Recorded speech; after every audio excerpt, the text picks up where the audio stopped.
Bapak, Ibu, saudara yang dikasihi Tuhan, Shalom, salam sehat untuk kita semua. Apa kabar? Sehat toh? Wah, sungguh luar biasa, mantap. Kita akan membaca Alkitab, namun sebelumnya marilah kita berdoa. Ya Tuhan, kami mengucap syukur dan terima kasih atas anugerah dan cinta kasih-Mu yang kami rasakan pada saat ini. Sungguh luar biasa Bapa. Terima kasih, terima kasih. Bapa, kami akan membaca Alkitab.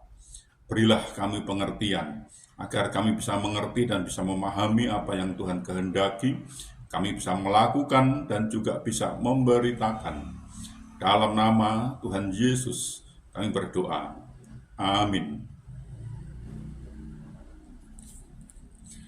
Pembacaan Alkitab dari 1 Yohanes pasal 3 ayat 8 sampai ayat 9.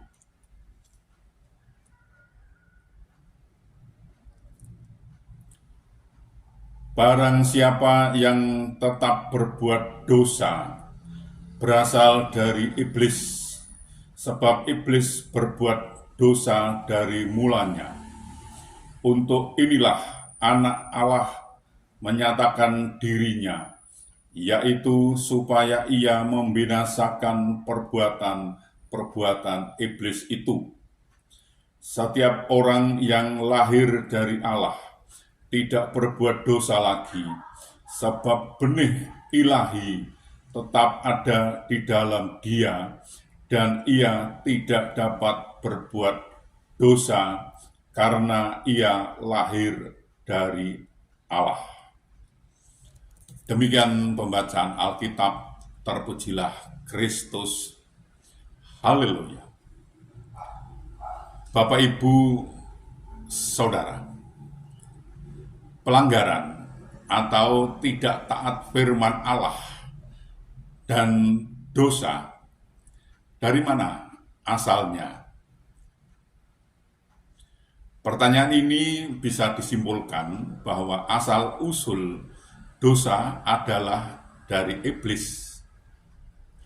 Untuk itulah Yesus diutus datang ke dunia dengan tujuan menghancurkan segala perbuatan yang dikerjakan oleh iblis.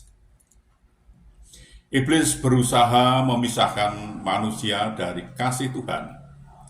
Itulah sebabnya langkah awal yang dikerjakan Tuhan dalam rangka penyelamatan manusia adalah terlebih dahulu menghancurkan segala perbuatan iblis ini.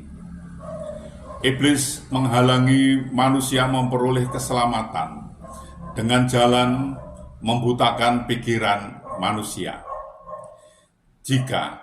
Jika Injil yang kami beritakan masih tertutup juga, maka ia tertutup untuk mereka yang akan binasa, yaitu orang-orang yang tidak percaya, yang pikirannya telah dibutakan oleh ilah zaman ini, sehingga mereka tidak melihat cahaya Injil tentang kemuliaan Kristus yang adalah gambaran Allah.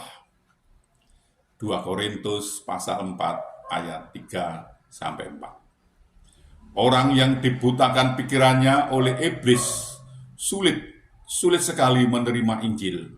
Bahkan pemberitaan tentang salib dianggap sebagai sebuah kebodohan. Akibatnya mereka tetap hidup dalam kegelapan. Hanya terang Tuhan yang dapat membuka pikiran yang gelap, dan terang itu ada di dalam Kristus. Ada tertulis di dalam Alkitab, "Akulah terang dunia. Barang siapa mengikut aku, ia tidak akan berjalan dalam kegelapan, melainkan ia akan mempunyai terang hidup." Yohanes 8 ayat 12. Bila pikiran manusia sudah diterangi Injil, akan dapat melihat perkara-perkara dasar yang dikerjakan Tuhan, mengerti kehendaknya, rencananya, serta memahami dan melakukan kehendak Tuhan. Akhirnya manusia dapat merespon karya keselamatan yang dikerjakan Kristus melalui pengorbanannya di kayu salib. Tuhan menolong dan memberkati kita. Amin. Marilah kita berdoa. Ya Tuhan, kami mengucap syukur dan terima kasih atas kesempatan yang Tuhan berikan kepada kami untuk kami belajar tentang firman Tuhan. Firman-Mu mengajarkan, iblis menghalangi manusia memperoleh keselamatan dengan jalan membutakan pikiran manusia, sehingga sulit sekali menerima kebenaran firman Tuhan. Bapak, ini pelajaran sungguh luar biasa Bapak. Terima kasih, terima kasih. Tolonglah kami agar kami bisa mengerti dan bisa memahami apa yang Tuhan kehendaki, kami bisa melakukan dan juga bisa memberitakannya. Tolonglah kami ini Bapak. Ya Bapak, kami juga berdoa, kami juga memohonkan untuk saudara-saudara kami yang saat ini sedang sakit, sedang menderita sakit, sedang menderita kelemahan tubuhnya. Mereka tidak bisa berbuat banyak karena sakit. Kami mohon belas kasih Tuhan. Tuhan, tolonglah saudara kekasih kami yang sakit ini. Sembuhkan, pulihkan Bapa, sehingga mereka bisa beraktivitas kembali. Tuhan menolong dan Tuhan memberkatinya. Ya Bapa, kami juga memohonkan, kami juga berdoa untuk saudara-saudara kami yang saat ini sedang tidak bisa memenuhi kebutuhan keluarganya. Mereka mempunyai kesulitan masalah keuangan keluarganya, mereka tidak punya Bapak. Mereka sudah berusaha, sudah mencari, namun mereka sepertinya mengalami jalan buntu Bapak. Kami mohon belas kasih-Mu, bukakan jalan baru bagi mereka, sehingga mereka bisa mencari, mendapatkan, bisa bekerja, bisa memenuhi kebutuhan keluarganya dengan baik. Karena Tuhan menolong dan Tuhan memberkati mereka, dan mereka bahkan bisa berkelimpahan dan juga bisa menjadi saluran berkat untuk orang lain Bapak. Tolonglah mereka ini. Ya Bapak, kami juga berdoa, kami juga memohonkan untuk saudara-saudara kami yang saat ini sudah waktunya untuk berumah tangga, berkeluarga, namun mereka belum menemukan pasangan hidup yang seiman dengan mereka. Mereka sepertinya kesulitan Bapak. Kami mohon bukakan jalan, sehingga mereka mendapatkan pasangan hidup yang seiman dengan mereka, dan mereka bisa membentuk suatu keluarga, suatu rumah tangga yang bahagia, damai sukacita, bahkan mereka bisa beranak cucu Bapak. Tolonglah mereka ini. Ya Bapak, kami juga berdoa, kami juga memohonkan untuk bangsa kami, bangsa Indonesia ini.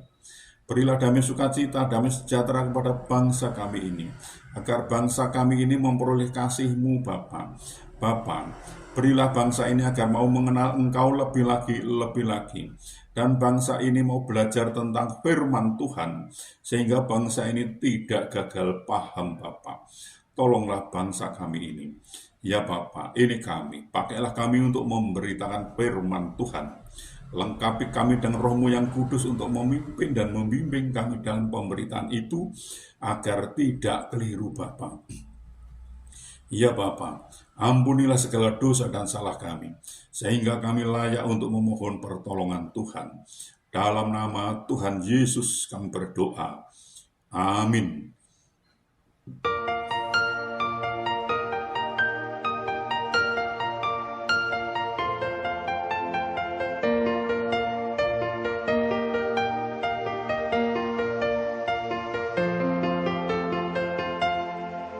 Bapa kami yang ada di surga, dimuliakanlah nama-Mu.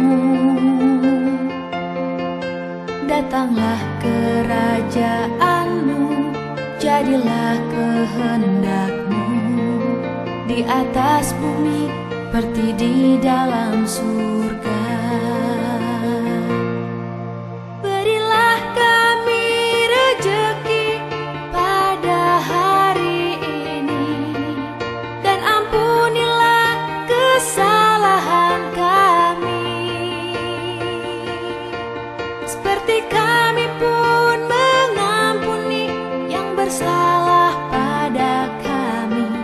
dan janganlah masukkan kami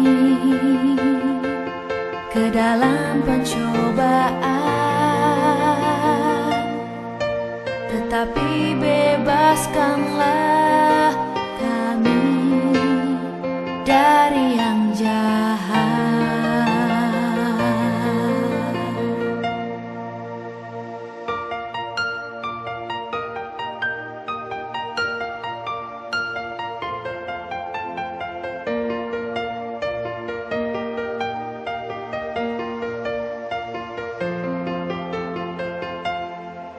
Bapa kami